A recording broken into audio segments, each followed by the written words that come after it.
And I know the answer to the question that everyone keeps asking. I know why you did this. You did this simply because you were not in a cage. But was she dead on the day I arrived? She was dead when he killed her. I agree with the family. I hope you die in prison as well. It disgusts me that you are allowed to exist.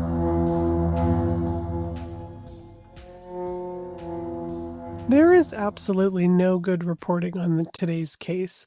It is either told with no empathy whatsoever and a bunch of oohs and ahs, or told by AI, which gets all its facts messed up. Actually, that's not completely true. There was one curious reporter named Peter Talbot that did some digging into some background information for the News Tribune. I think it was an effort to solve a puzzle of what led to the events of today's case. I'm not sure he was necessarily successful in answering the why questions very clearly, but he did the work of tracking down some people that actually knew the victims that are involved in today's case to find out a little bit more about them, which is more than I can say for most of the reporting that was done on today's story. So thank you to Peter. You are a true gem. So I have relied on his in-depth coverage for some of the information when it comes to background and from people who actually knew and interacted with the players within here. This is the murder of the Voslers. 10 miles southeast of Tacoma in Pierce County, Washington, sits a town of about 43,000 people. It is a town that was once famous for the Meeker's hop farm and originally home to the Puyallup First Nation people, which translated means the generous people. A modern Puyallup was home to the Vosler family, who lived on the 18900 block of Eastwood Avenue East in the Hillsboro at Silver Creek development between South Hill and Graham. William and Eileen Vosler were the kind of couple that kept to themselves, but they were always very kind when they were spoken to. They had lived in their Puyallup home for decades. They had raised their 3 sons in a neighborhood that felt very safe to them. It was predictable and very quietly suburban. Their lawn was always well maintained. The porch light came on at night, turned off in the morning. The community had come to know Eileen and William and their adult son Shane, who lived with them as common fixtures in the area. William spent a lot of time outside polishing and maintaining his brand new Silverado truck that he had purchased, and it sounds like it was kind of a first-time new truck purchase for him. The nothing to see here kind of family, ordinary from the outside, stable, although maybe a little bit reclusive. On October 18th, 2018, Shane changed his Facebook relationship status to in a relationship with a woman named Sue Bin Lee, who was an artistic and quiet young woman who had moved in with the family in around 2021. Shane's Facebook is filled with a lot of gaming memes and kind of gaming stuff that I never really understand, but it was clearly an interest of his.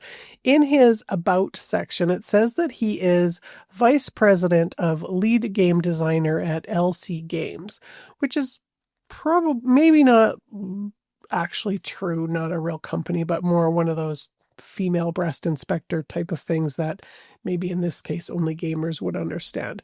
It also says that he attended the International Academy of Design and Technology in Seattle, which is a real thing. He studied gaming development there.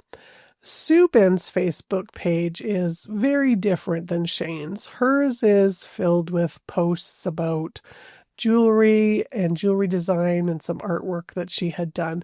Her About section puts her as self-employed and attending the California College of the Arts, where she was studying animation. At the time that she set up her About section, she was living in Taunton, Massachusetts.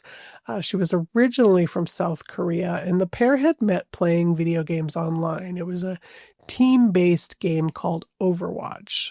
The couple were quiet and both socially awkward, but their small community of friends that they had online adored the two of them. And one of their longtime friends, Paris, told the News Tribune, quote, They all loved him, and Sue and him were kind of the king and queen of that group, end quote. Now, Paris had known Shane for about 10 years before then she actually then met Sue. Paris had been the one that had actually introduced Shane to that game Overwatch where he played and then met Sue. But Facebook is kind of a dying endeavor for anyone younger than 35 these days. And so the last time that Shane posted anything on it was April 8th of 2024. It was just a meme about the weather in Washington. The post before that was from April 1st. It was just a picture of his dad's new truck that he had purchased.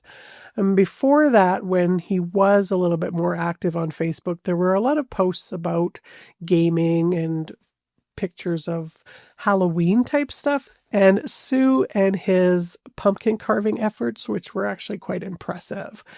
He received a number of birthday well wishes on November 10th of 2024.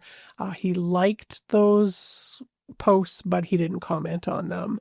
And the summer of 2024 kind of came and went. Neighbors took very little notice of the house with its blinds were closed all the time and the mailbox was slowly starting to fill up. It was summer after all, and families do go away on road trips and they visit cabins that maybe their family has had for years. So it wasn't really particularly noteworthy. And then fall came and the leaves started to change. Halloween came and went, and then Thanksgiving. And then still the house remained silent and still, like there was no activity at all. No one knocked on the front door or questioned the family's absence. And that November, Sue Lee had posted some poems on her Facebook page. They were a little bit cryptic and sad. She talked about feeling trapped and of wanting to disappear.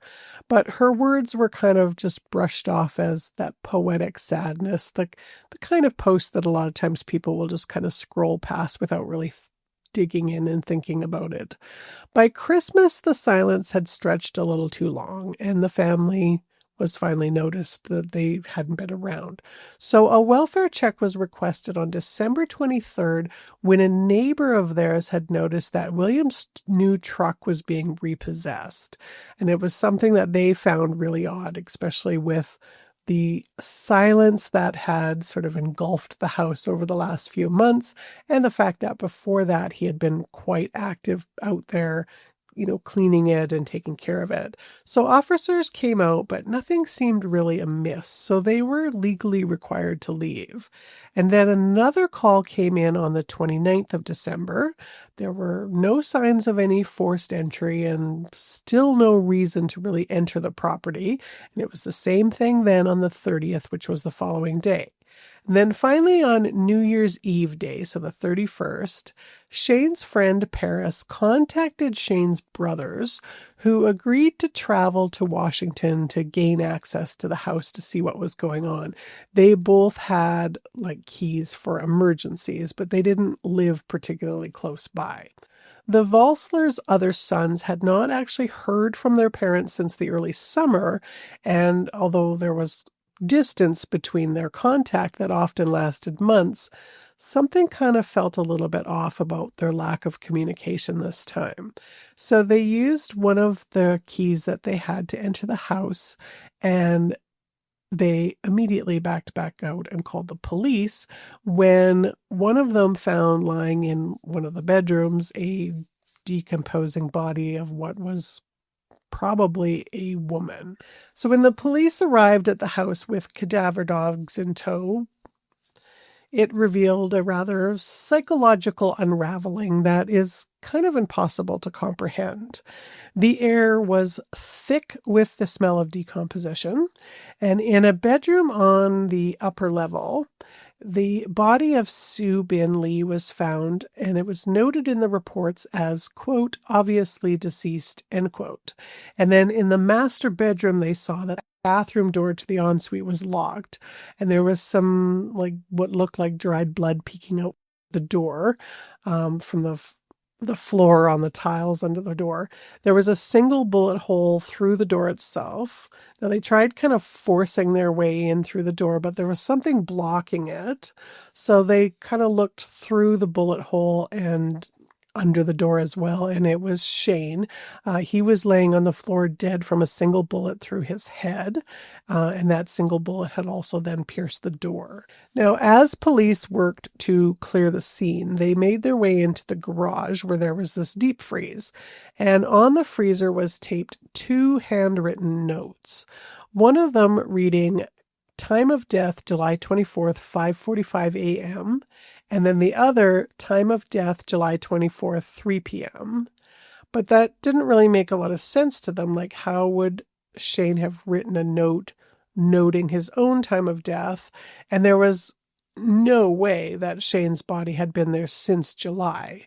I mean, it was in a state of decomposition, but more likely closer to like a week or so, not several months. So they opened the freezer, and inside were the bodies of William and Eileen. They were crammed together in an awkward embrace of sorts. Now, what was so unusual about this crime scene was the varying times of death.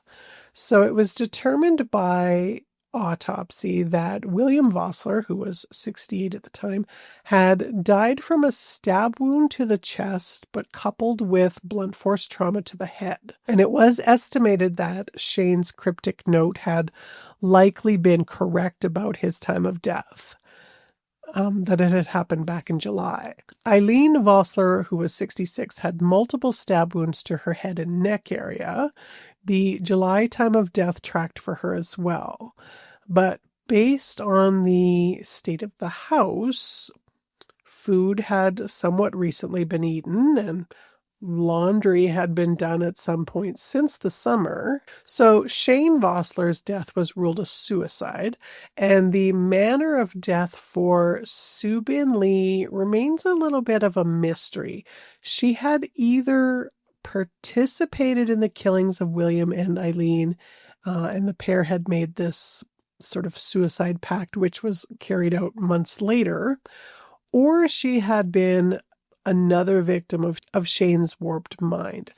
Based on the pattern of the bullet wound to her head, her manner of death was not actually able to be determined if she had shot herself or if Shane had done it.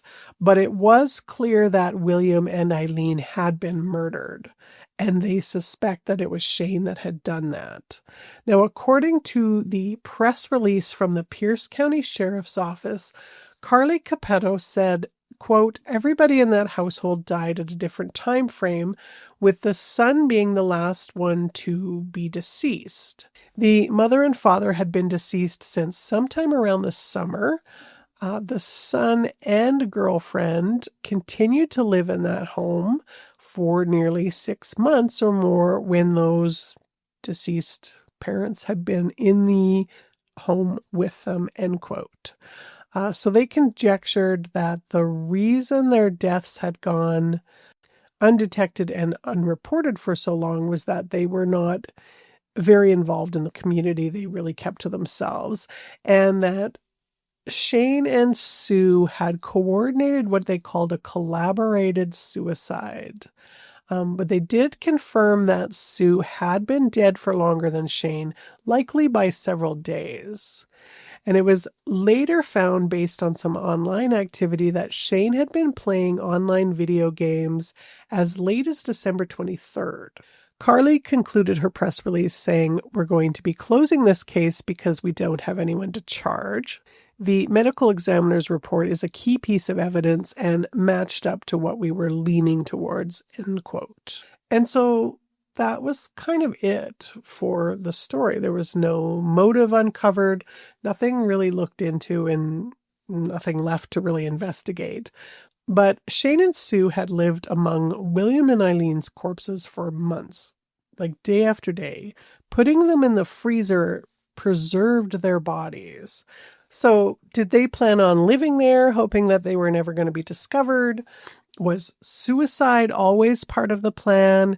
Had there been a plan? The Pierce County medical examiner says 68-year-old William Vosler and 66-year-old Eileen Vosler were found with multiple stab wounds. Their deaths were ruled homicides. The medical examiner says 33-year-old Shane Vosler, their son, died by suicide. The fourth person, 34-year-old Sue Bin Lee, died of a gunshot wound to the head, but the manner of her death has been undetermined. Out of all things, one of the elements that helped authorities crack this case open was one of the victims' love of his trucks. That's because they say he was always in this driveway working on that truck. Then, though, he wasn't seen for many months, and then comes the news and really the shock of seeing a repo agent towing that truck away. As soon as that happened, neighbors say they knew something was terribly wrong. It's eerie. You don't know your neighbors. You don't know what they're going through. You don't know what's happening. The shock just does not end for folks in this neighborhood. More than a week after 4 people were discovered dead in this home, deputies now strongly believe it was a murder-suicide. That people are experiencing that and whatever transpired before, it's just heartbreaking, honestly. It's just so quiet. Kids playing and, no one's yelling. There's no fighting. According to the search warrant, months passed before Shane eventually took his own life inside this home as well, all as his parents were still in that freezer. Also dead inside, Shane's 34-year-old girlfriend who'd been shot. An investigation is now underway to find out her manner of death. There was police tape. There were a ton of cars, a ton of activity. News were here. Neighbors tell Como they saw Shane handing out candy to trick-or-treaters on Halloween, meaning he lived alongside his dead parents for at least 3 months. Now, I'm a person that wants answers, and closing cases like this is not good for me and my overthinking brain. It tends to keep me up at night. Fortunately, Peter Talbot, who's the reporter for News Tribune, has a mind much like mine, and he is an actual real-life journalist that can dig and research into files that I have no access to. And he was able to actually track down some friends and family members to try to gain some insight and perspective on what might have happened in the Voslers' home over the summer to Christmas seasons of 2024.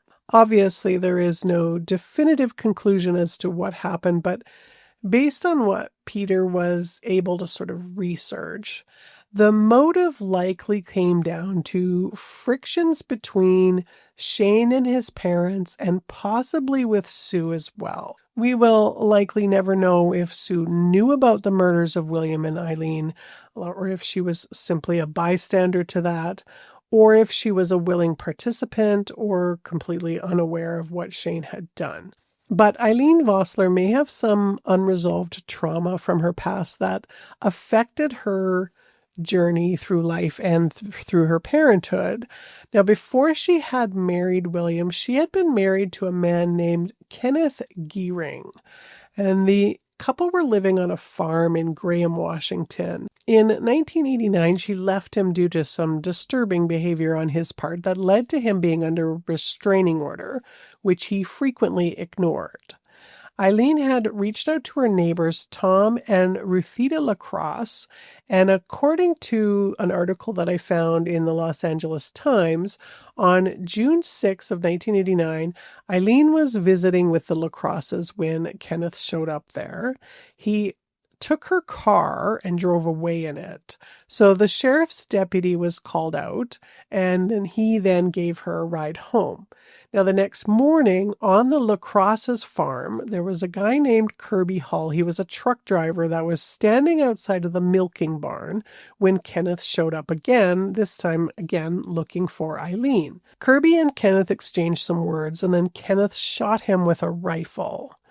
And hearing this commotion, Tom ran out with another of his farm hands, and Kenneth pointed his .22 caliber rifle at Tom and then forced him into the farmhouse where Ruthita was. So she was in the kitchen. He shot them both and then turned the gun on himself. Now, Kenneth did not have a criminal record up to that point. He was what they think just distraught at the breakup of his marriage.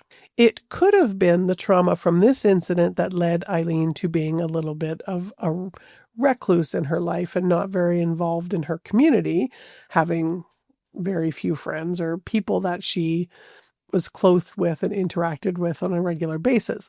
But I can only speculate on that. But what I am pretty sure of is that this incident would have had a profound impact on Eileen that would have followed her for years afterwards.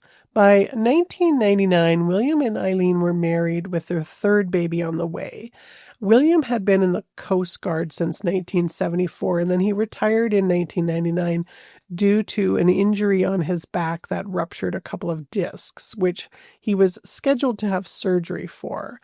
And due to not being able to work and then draining their financial resources on medical bills, the couple then declared bankruptcy in February of that year. They were still living in Graham at the time, which was a small town. It was only about 3,500 people, and it was where Eileen's previous family tragedy had taken place. He then later got a degree in business management. Little else is really known about Eileen and William other than that they were devout Christians, particularly Eileen. And according to a Starbucks barista that Peter managed to track down that worked at the South Hill Mall, a guy named Peter Fix, in 2010 when Shane was attending school, would be college, Eileen would drive him each morning to school in Tukwila, and then they would stop in each morning. Eileen always got herself a mocha and Shane a frappuccino. And according to Paul, Shane always dressed like a man in his 50s on vacation, and the two of them seemed socially awkward and a little bit sheltered. And sometimes Eileen would ask Paul if he believed that Jesus was his Lord and Savior, and Paul would just kind of awkwardly answer like, yeah, totally. It was Shane's friend Paris Rizzi, though, that seems to have the most insight into Shane and Sue's minds and possible motivations, although, again, nothing conclusive. Most of Shane's interactions with his friends was over the social media site Discord. And Paris's opinion is that Shane and Sue together murdered his parents, and that she was concerned that, of course, mental health was going to be blamed for it, and that she felt that that was wrong. And she told Peter, "I know he in cold, cold blood murdered his parents. I cannot begin to explain to you the horribleness of what they've done and sort of how badly they've just destroyed the rest of Shane's family," end quote. But another friend, Josh Capps, he sees it a little bit differently. He says that Shane was a man of morals and values, and he just could not believe that he had done that, like if he had been in his right mind. Quote, "It breaks my heart because now he's not going to be remembered as the friend I knew him as. He's always going to be remembered as the person who did all that stuff, and that's what hurts," end quote. It is difficult to know the family's actual financial situation in 2024, but it appears by online conversations with Shane that the family had been doing rather well, at least according to Shane's accounts, who didn't really seem to have any concept of money and sort of a entitled view of the world. Paris said, quote, he thought everybody had a chauffeur on speed dial, end quote. Now, it could be that that was just a facade, that Shane had to sort of make himself appear to be in a little better financial position than he actually was. Or it was true that William and Eileen were wealthy. They did appear from the outside to be doing okay. I would not say that they lived a lavish lifestyle, but if they rarely went out and did things, then they could have a pretty good stash of cash savings. Regardless, he didn't talk a lot to Paris about his family life other than that she learned that his parents were very conservative and religious, and Shane was maybe not so much. He saw God as a little bit of a joke. But he definitely appeared, at least, to respect his parents and their beliefs quite a bit, and he was obedient to them without any argument. According to Josh, before Shane met Sue online, he was lonely, and he spent most of his time alone in the house, not going out and living his life almost exclusively online while his parents were out at work. And it was Josh's impression that this living situation he had was designed by his mother Eileen more than, say, an introverted nature on Shane's part. It's hard to say if that was true or not. I mean, I wouldn't blame Eileen for being concerned about her children being out and about and trusting people after everything that she had been through herself. But Shane's other brothers had moved out. They were living away and living their own lives. So there was something maybe about Shane that was different kind of all along. Meeting Sue changed things for Shane, and he talked about Sue a lot to Josh. The three of them kind of became friends on Discord, and they would play these games and chat for hours at a time. And Josh told Peter, quote, "I think they were just two lonely souls that, found something, and they just wanted to hold on to it. I was just happy for him," end quote.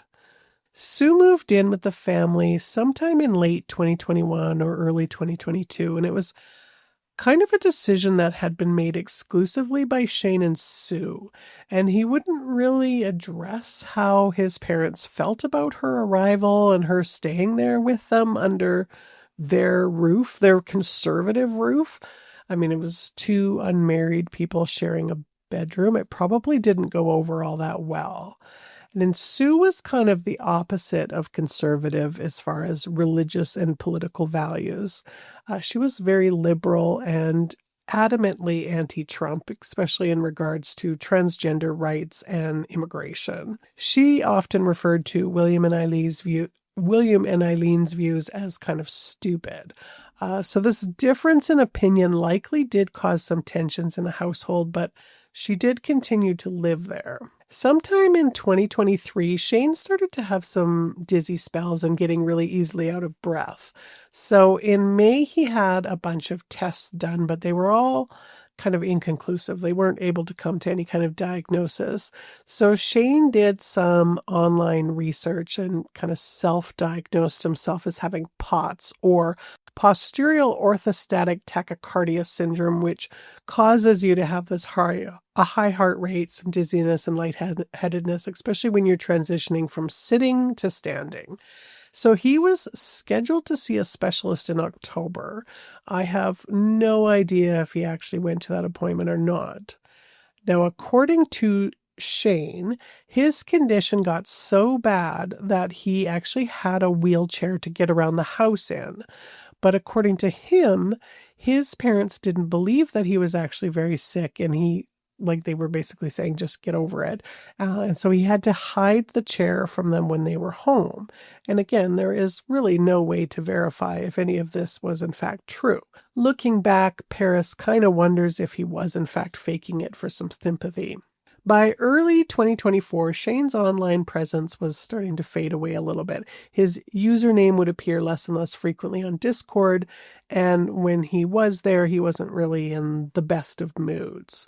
And Paris muses that what might have been happening, and I just want to be clear that this is just Paris's opinion, it is not facts necessarily, was that Sue was kind of picking fights with Shane's parents, particularly his mom, she thinks, and that Sue believed very strongly in Shane's illness, and she wanted his parents to believe him and be supportive of him and helpful instead of dismissive about it.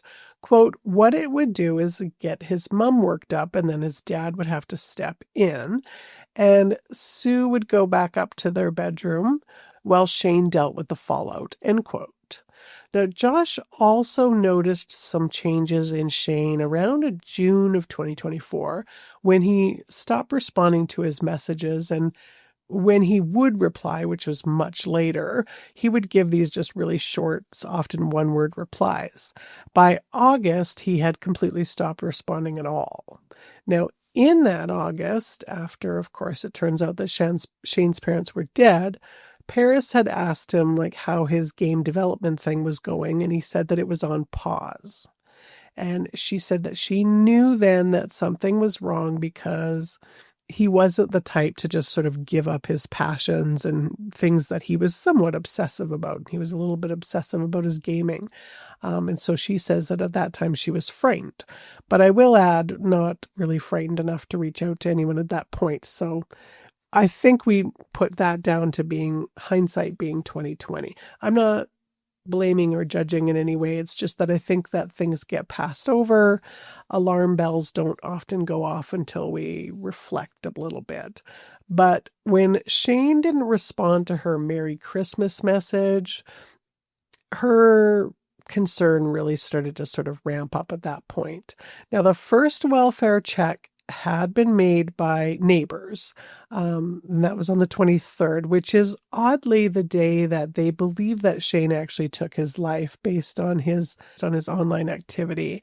But on December 29th, Paris happened on this blog it was a blog post that had been written back in November from Sue. And what she saw what she had written as a suicide note, and that is why she had called for the second welfare check, which she didn't realize was a second call. She was just trying to, she says in her words, just trying to keep eyes on her friend, and that she had made some suicide calls for friends before. She didn't want to mess around with it because like she'd rather be wrong, that if her friend, then, her friend will be mad at her. But I think law enforcement, for the most part, is pretty happy to knock on a door and have somebody not be dead. There was one online user, he wanted to remain anonymous, that said that Shane had been telling friends online that his parents were on vacation. And he was still posting on that Overwatch site as late as November. And then on December 23rd, he had spent quite a number of hours on Steam. There are all these reports that talk about Shane having schizophrenia and that his parents had been trying to help him for years, but there's really absolutely nothing to back that up at all. And it all seems actually to be AI-generated fluff of something. It's very strange. It's kind of like there was no real information, so it just kind of started to get made up information, and I really hate that, and I'm sure that the Vosler family hates that too. But whatever the truth was, on July 24th, 2024, something happened, something snapped. Now, whether it was a long simmering rage, a psychotic break, or just cold calculation, Shane killed his parents, William and Eileen Vosler, in the home that they had shared together for decades. He didn't flee. He didn't confess. He simply continued to live in the house as if nothing had happened. And Sue was there too. And whether she knew immediately or learned later, she also stayed there together in this home that had now kind of become a mausoleum. And outside of the house, the world just kind of kept going on. So it was the end of a story that had really kind of been unfolding in silence for months.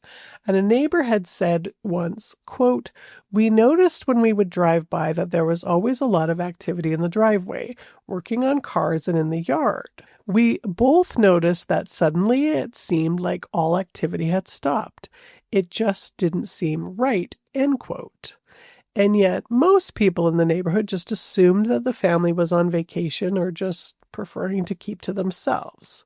Others had noticed some odd things, like the blinds were always closed. There was absolutely no movement, but they hadn't thought to report it because, in a quiet neighborhood, silence doesn't always raise alarm bells. So Shane's suicide kind of closed the door on the prosecution.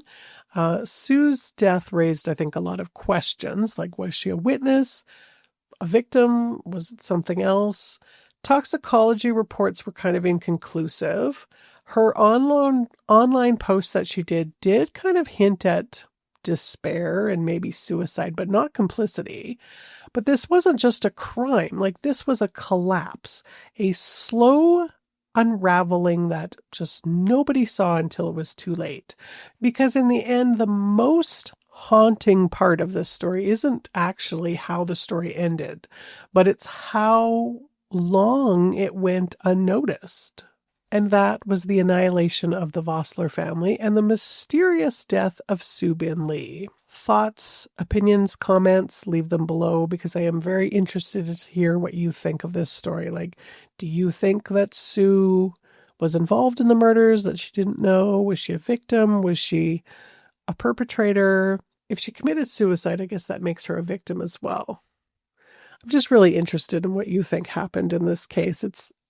I hate cases like this where there's just no information. I mean, I know in any case, you can never really know what people are thinking and what's really going on. But when there's more reporting and when things go to court and there's court documents, there's just a little bit more insight that you can gain on this. This is almost impossible to know what was going on in that house. And to me, it's an interesting story. Anyways, with that, I'm going to be back again next week with another terrible, awful, hard to comprehend story. In the meantime, you know what you can do. And as always, thank you so much for listening and for watching.